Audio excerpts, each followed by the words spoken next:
چلن میلا نہیں ہوتا رہے جب تک یہ ہاتھوں میں چلن میلا نہیں ہوتا میں نازا تو نہیں فر پہ مگر ناسے یہ دعویٰ ہے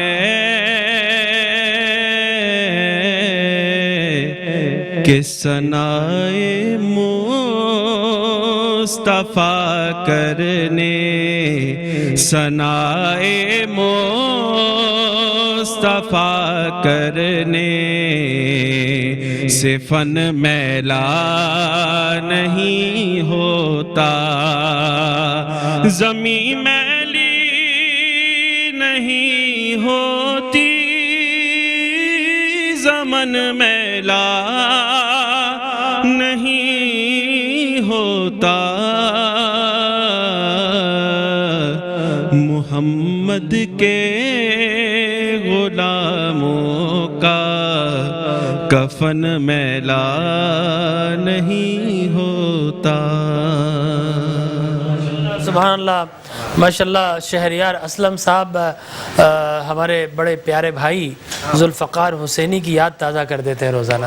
اللہ تبارک و تعالیٰ ان کی قبر پر نعت نبی کا کروڑوں کروڑوں فیض اور نور کی بارش عطا فرمائے اور قبر میں وسعت عطا فرمائے اور وہاں جا کر بھی آقا کو نعتیں ہی سناتے ہوں گے. جو کام ادھر کیا وہی وہ کام ادھر بھی جاری رہتا ہے انشاءاللہ.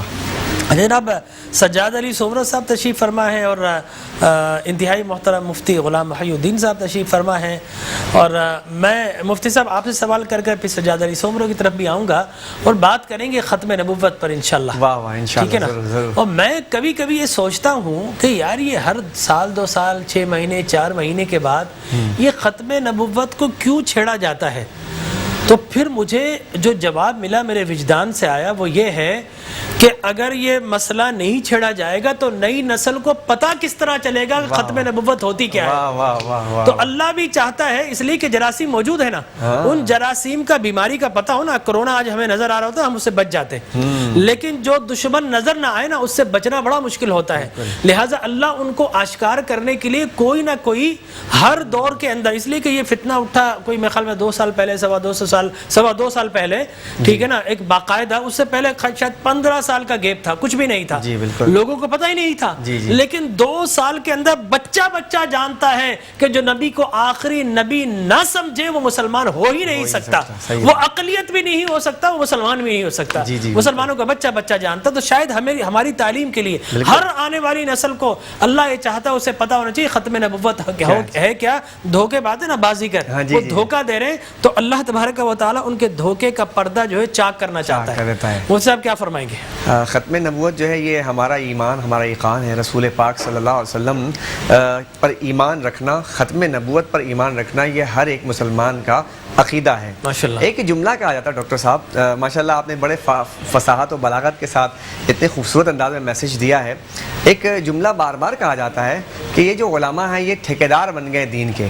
تو یہ بات کو اگر یوں کر دیا جائے کہ بھائی یہ علماء کرام ٹھیکیدار نہیں چوکیدار ہیں. چوکیدار جو ہوتا ہے وہ جو ہے دروازے پر بیٹھا ہوتا ہے, اس کا کام یہ ہوتا ہے کہ باہر سے کوئی غلط چیز اندر نہ آ جائے. دیکھیں کوئی جو ہے اپنی تجوری کی چوکیداری کر رہا ہے, کوئی اپنی کرسی کی چوکیداری کر رہا ہے. الحمدللہ مسلمانان پاکستان عظیم خزانے نبوت کی حفاظت کر رہے ہیں, چوکیداری کر رہے ہیں.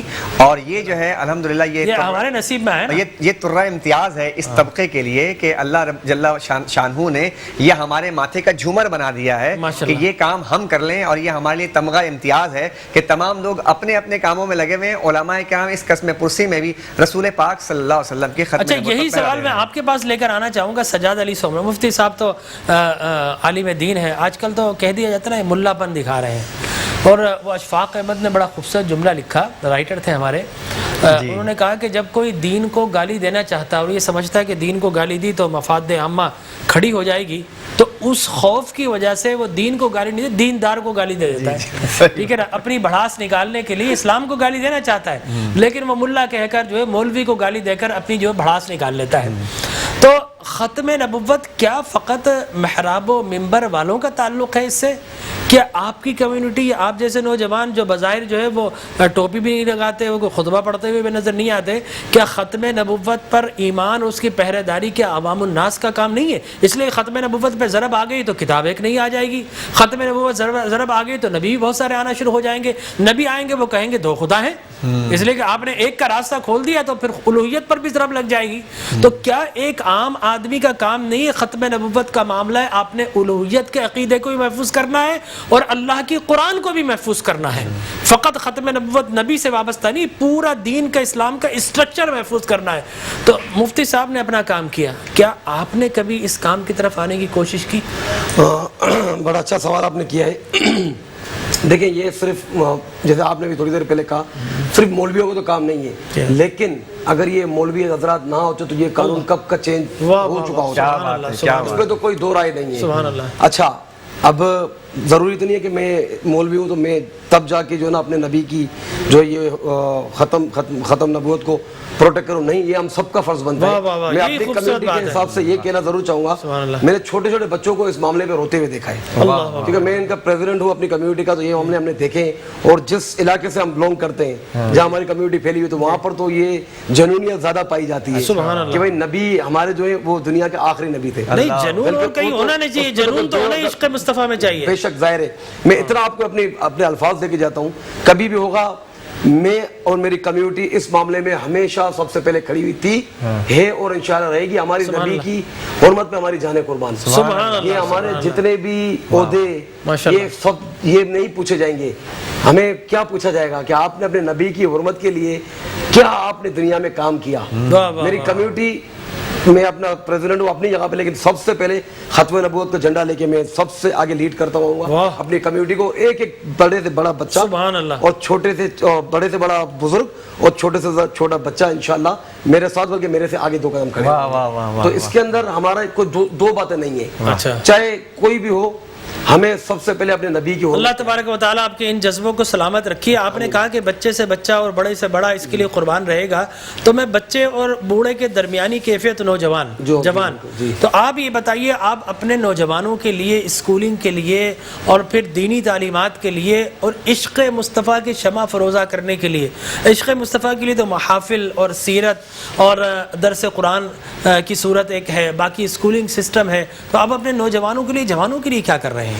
جوانوں کے لیے مطلب ہمارے کمیونٹی میں الحمدللہ جیسے 12 بیول کی نعت خوانی وغیرہ ہوتی ہے، سبحان اللہ، اس کے علاوہ دین کی طرف جو ہے نا وہ مدرسے وغیرہ بھی ہم لوگوں نے بنائے ہوئے ہیں۔ میں آپ سے بتاؤں، دیوانے جس دن حضور کی محفل منعقد کر لینا وہی دن 12 ربیع الاول بن جاتا ہے۔ سبحان اللہ، سبحان اللہ۔ تو اپنی کمیونٹی کے لیے جو نا ہم نے دیکھیں، میں اگر آپ کہیں تو میں پیچھے سے بات کرتا چلوں، جس ٹائم میں پریزیڈنٹ بنا تھا تو اس ٹائم پہ کافی لوگوں نے کہا تھا کہ پتہ نہیں کسی ینگ بچے کو آپ نے پریزیڈنٹ بنا دیا ہے، لیکن اس کام کے لیے عمر نہیں دیکھی جاتی، اس کام کے لیے جذبہ اور ولولہ دیکھا جاتا ہے۔ انما الاعمال بالنیات، ٹھیک ہے نا، ہمارے سارے عمل کا دار و مدار نیتوں پہ۔ کام نوجوانی کرتے ہیں، بڑے کو تو احترام ہونا چاہیے۔ جی بالکل، بے شک ہے، الحمدللہ کر رہے ہیں۔ تو یہ چیز لے کے ہم چلے ہیں، پیچھے مڑ کے ابھی تک نہیں دیکھا، اور جب تک دم میں دم ہے، سانس میں سانس ہے، انشاءاللہ اپنی دین کے لیے، اپنی کمیونٹی کے لیے یہ معاملات کرتے رہیں گے۔ دیکھیں دنیا کے ساتھ دین، دیکھیں مسلمان ہم پہلے ہیں تو پہلے ہمارا دین ہے، تو یہ چیزیں بھی ہمیں ساتھ لے کے چلنی، اور کافی الحمدللہ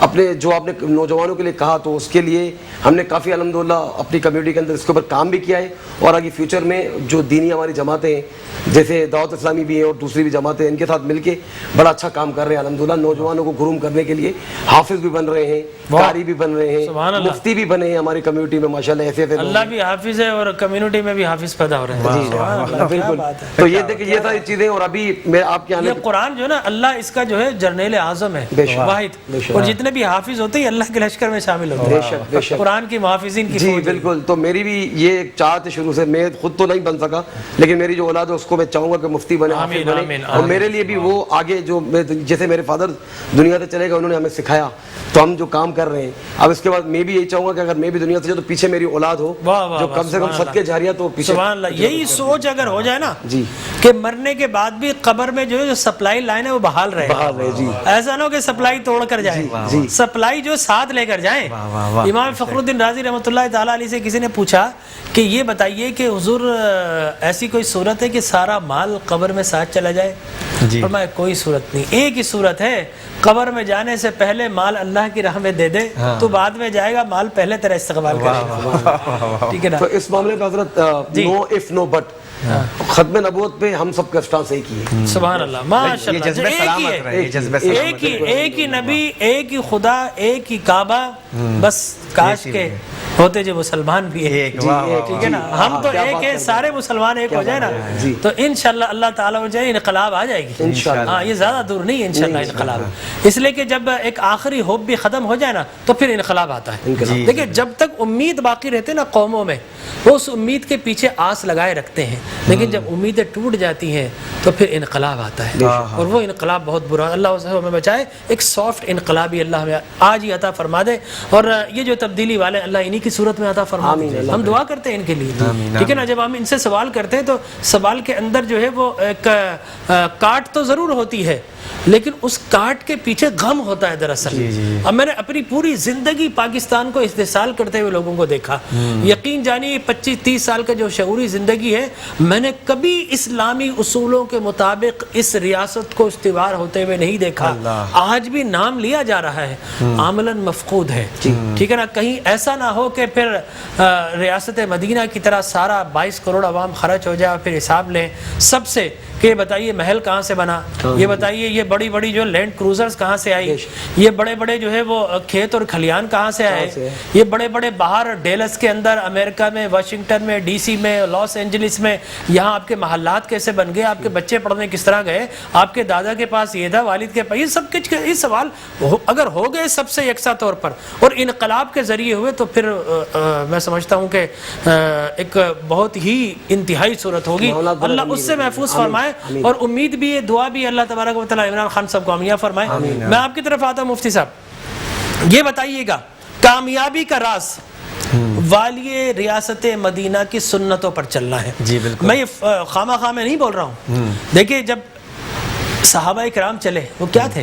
کیا بات ہے، چمڑا چوس کر پینے والے، گٹھلیاں ہوتی تھی نا، پھینکتے نہیں تھے عرب کے لوگ، وہ اپنی جیبوں میں یا پوٹلیوں میں ڈال لے کرتے کہ اگر کہیں کچھ نہیں ملے گا تو ان کو چوس لیں گے، وہ شیرینی مل جائے گی، یہ عالم تھا۔ اور حضور اکرم ابو ہریرہ کیا تھے؟ صفہ کے ایک صحابی، رسول مکرم صلی اللہ علیہ وسلم نے انہیں گورنر بنا دیا، تو کیا عظمتیں ملی ہیں ان لوگوں کو کہ بڑے بڑے بہادر بڑے بڑے شہنشاہوں کو سکندر اعظم نے کتنی فتح کیا؟ 12 لاکھ مربع مائل زیادہ تھا، میرا سکندر اعظم عمر بن خطاب ہے، 22 لاکھ مربع مائل۔ مفتی صاحب ارشاد فرمائیے۔ کیا بات ہے ڈاکٹر صاحب، حضور کی ایک بہت عظیم سنت ہے، حضور کوئی کام کرتے تھے تو والی ریاست مدینہ کے حوالے سے ہم دیکھیں، founder of the Islamic state Madina Munawwara, بے شک، تو آپ کی ایک ہماری اسٹیٹ کے فاؤنڈر بھی بڑے عظیم تھے، قائد اعظم محمد، سبحان اللہ، وہ نبی اعظم یہ قائد اعظم، سبحان اللہ، نبی اعظم کو فالو کیا، قائد اعظم کو فالو نہیں کیا گیا، لیکن یہاں ایک بڑی بد قسمتی ہے۔ مماثلت آپ نے بیان کی ڈاکٹر صاحب، تو آپ گنبد خضرا کو دیکھیں، آپ نے گنبد خضرا کے بھی ماشاءاللہ بھی بڑے خوبصورت انداز میں کہا، گنبد خضرا کو دیکھیں اوپر ہرا رنگ ہے نیچے سفید رنگ ہے، اور جب ہم اپنے پاکستان کے جھنڈے کو بھی دیکھتے ہیں تو ایک طرف ہرا رنگ ہے ایک طرف سفید رنگ ہے۔ اچھا آپ کی اس بات میں بتاؤں میں ایک اور چیز، پاکستان، جی جی، اس کا مطلب کیا ہے؟ اس کا مطلب ہے مدینہ طیبہ۔ واہ واہ واہ واہ، پاکستان کا مطلب لا الہ الا اللہ نہیں ہے، پاکستان کا مقصد لا الہ الا اللہ، ٹھیک ہے نا؟ پاکستان دیکھیں ہم آپ کو یہ پاک، پاک معنی کیا ہے؟ پہلا کلمہ پاک، پاک معنی طیب، طیب آ گیا۔ استان بولتے ہیں شہر کو، علاقے کو، ٹھیک ہے نا؟ یہ پرشین زبان اور ازبک زبان کا مشترکہ لفظ ہے، جس طرح Afghanistan, Hindustan, Uzbekistan, Kazakhstan, Tajikistan, استان بولتے ہیں علاقے کو یا شہر کو، کو. اب شہر کا اگر میں عربک ٹرانسلیٹ کروں وہ بنتا مدینہ. مدینہ. تو پاک مانے طیب، استان مانے مدینہ. مدینہ تو طیب. مدینہ طیبہ کو اردو میں کہیں تو پاکستان بنتا ہے، پاکستان کو عربی میں کہیں تو مدینہ طیبہ بنتا ہے. کیا بات ہے صاحب. اور دن بھی کیا چوائس کیا؟ 27 رمضان. 27 رمضان مبارک. اتنی مماثلت، اللہ نے روحانی مماثلت دی اس پاکستان کو. وہ بھی ہجرت سے بنا، یہ بھی ہجرت سے بنا. جی بالکل ہجرت سے بنا. تو ڈاکٹر صاحب ماشاءاللہ اب تو حضور کے ہمارے بزرگوں نے کس نیت کے ساتھ نام رکھا دیکھیں. ہاں ہماری پہنچ ہمیں بتایا نہیں گیا، لیکن جب تحقیق کی تو رونگٹے کھڑے ہو گئے میرے. سبحان اللہ سبحان اللہ انشاءاللہ. اور ہم تو ڈاکٹر صاحب اس سے آگے کی بات کرتے ہیں کہ پاکستان بنا نا ہجرت کر کے بنا، تو حضور نے ایک ہجرت کی تھی. ڈاکٹر صاحب بڑا نفیس جملہ کہہ رہا ہوں میں. حضور نے ہجرت کی، مدینہ طیبہ آئے، مدینہ طیبہ کے بعد جا کے دوبارہ مکہ مکرمہ گئے یا نہیں گئے؟ تو انشاءاللہ وہ دن بھی آئے گا کہ ہم دوبارہ دلی اور یہ سارے ہم یہ فتح سب کر لیں گے انشاءاللہ. اور ہم گئے تھے مکہ گئے تو فتح کر کے گئے تھے. فتح کر کے گئے تھے. ٹھیک ہے نا. فتح مکہ آنے والا ہے تو انشاءاللہ فتح دہلی بھی آنے والا ہے انشاءاللہ. قریب اس کے شادیانے بجنا شروع ہو گئے انشاءاللہ. تو آئیے ناظرین کرام، بس وقت رخصت ہے، میں آپ سے اجازت چاہوں گا. اپنے مہمانان گرامی قدر سجاد سومرو صاحب کا، مفتی صاحب کا، ماشاءاللہ غلام محی الدین صاحب کا، شہریار اسلم صاحب کا، علامہ ہزاروی صاحب گئے ان کا، صداقت حسین صاحب کا، سارے پروڈیوسرز کا، عثمانی صاحب کا، شہزاد صاحب کا، ہمارے جو ذوالقرنین اسلم جنہوں نے اذان دی ان کا شکریہ ادا کرتا ہوں، ہمارے کیمرہ مین کا شکریہ ادا کرتا ہوں، اور عامر ڈی سی صاحب کا شکریہ ادا کرتا ہوں، بلند اقبال صاحب کا، سب کا اور آپ کا شکریہ کہ آپ نے ہمیں سنا. اللہ تبارک و تعالی ہم سب پر کرم فرمائے. اور اجازت سے پہلے دعا کے لیے ہاتھ اٹھا لیجیے. صلی اللہ علی حبیبہ محمد وآلہ وسلم. اللہم ربنا آتنا فی الدنیا حسنة وفی الآخرة حسنة وقنا عذاب النار. اللہم ربنا ظلمنا انفسنا وإن لم تغفر لنا وترحمنا لنكونن من الخاسرین. یا اللہ یا رحیم الدنیا والآخرہ، ہم گناہگاروں سے حقار تیری بارگاہ عالیہ متعالیہ میں حاضر ہے. اے رب کائنات، تو شافع الامراض ہے، تو دافع البلیات ہے، تو ستار العیوب ہے، تو رب العالمین ہے. اے اللہ تو گناہوں کو مٹا دیتا ہے، گناہوں کو چھپا دیتا ہے. اے اللہ تو ہی ہے جو روتوں کو ہنساتا ہے، تو ہی ہے جو بیماروں کو شفا دیتا ہے. اے رب تو ہی تو ہے جو بے ٹھکانوں کو ٹھکانہ دیتا ہے. اے اللہ تو ہی تو ہے جو بھوکوں کو کھلاتا ہے، بے لباسوں کو لباس پہناتا ہے. اے اللہ تو ہی تو ہے جو زندہ کرتا ہے اور مارتا ہے. تو ہی تو ہے جو ہنساتا بھی ہے رلاتا بھی ہے. اے اللہ تو نے ہمیں سب کچھ عطا کیا ہے، آج تک ساری مانی ہے. اے رب کریم ہم ہی ہیں تیری ایک بھی نہ مان سکے. اے اللہ چند سچے سجدے بھی ہماری جھولی میں نہیں ہے. اے اللہ اور اب ہم چاروں طرف سے گھرے ہیں. دشمن اے اللہ ہمارے بارڈرز بھی موجود ہے، اور اے اللہ ہم دیکھا دشمن آج ہمارے شہروں بھی موجود ہے. تو اے رب کائنات اس پرفتن دور میں ماہ سیام میں درخواست ہے اللہ، جان تو اسی کی جائے گی جس کو اے اللہ تیرا فیصلہ اور حکم آ چکا ہوگا، باقی تو نزلہ زکام ہے صحیح ہو جائے گا. تو اے رب کریم اس ماہ سیام میں اس سے پہلے کہ اللہ ہماری نماز پڑھی جائے ہم سب کو نمازی بنا دے. اے اللہ جب مصیبت آتی ہے اور تیری جانب جب چلے جاتے ہیں مصیبت نہیں رہتی، وہ نعمت و راحت بن جاتی ہے. تو اے اللہ اس خوف کے عالم میں 22 کروڑ مسلمانوں کو سچے سجدے عطا فرما دے، ان کی پیشانیوں پر چمکنے والوں سجدوں کے نشان عطا فرما دے، تیری بارگاہ میں جھکنے والے وجود عطا فرما دے، رات بستر چھوڑ کر تیری راہ میں تہجد پڑھنے والے وجود عطا فرما دے، تیری محبت میں رونے والی چشم نم عطا فرما دے، لذت گریہ عطا فرما دے. اور اے رب کائنات اے رب قدیر جتنے مسلمان ہمارے ساتھ ہیں ان سب کو اور سارے عالم اسلام کو اے اللہ دشمنوں کی دشمنی سے، جادوگروں کی جادوگری سے، حادثات اور فسادات سے، ظالموں کے ظلم سے، قاتلین کے قتل سے، مفسدین کے فساد سے، ہر کمی سے، کجی سے، بری صحبت سے، بیماری سے ہم سب کو اپنی حفاظت، پناہ اور امان عطا فرما۔ اور اے رب کائنات جو اس بیماری سے، اور اے اللہ کسی بھی بیماری سے جو امت مسلمہ کے لوگ اللہ قبروں میں آرام فرما ہے، کل امت محمد مصطفیٰ کی قبروں کو اپنے نور سے روشن و منور فرما دے۔ اے اللہ جن کے جدہات و مہات زندہ ہیں انہیں والدین کی خدمت بجا لانے کی توفیق عطا فرما۔ اور اے رب کائنات جتنے ہمارے ثناخواہ خورشید احمد چلے گئے دیکھتے ہی دیکھتے، ہمارے ذوالفقار حسینی، راشد اعظم، الحاج یوسف میمن، اے رب کائنات ان نعت خانوں کو نعت پڑھنے کے ایک ایک لفظ کا اجر عظیم عطا فرما۔ اور اے رب کائنات جو اس کرونا سے لڑ رہے ہیں انہیں مجاہد بن کر لڑنے کی توفیق عطا فرما اور ہمیں کامیابی و کامرانی عطا فرما۔ اور اے رب کائنات ہماری دعاؤں کو مستجاب بنا، قبول بنا۔ اے اللہ قبولیت نازل فرما دے، کرم فرما دے، رحم فرما دے، آمین آمین یا رب العالمین۔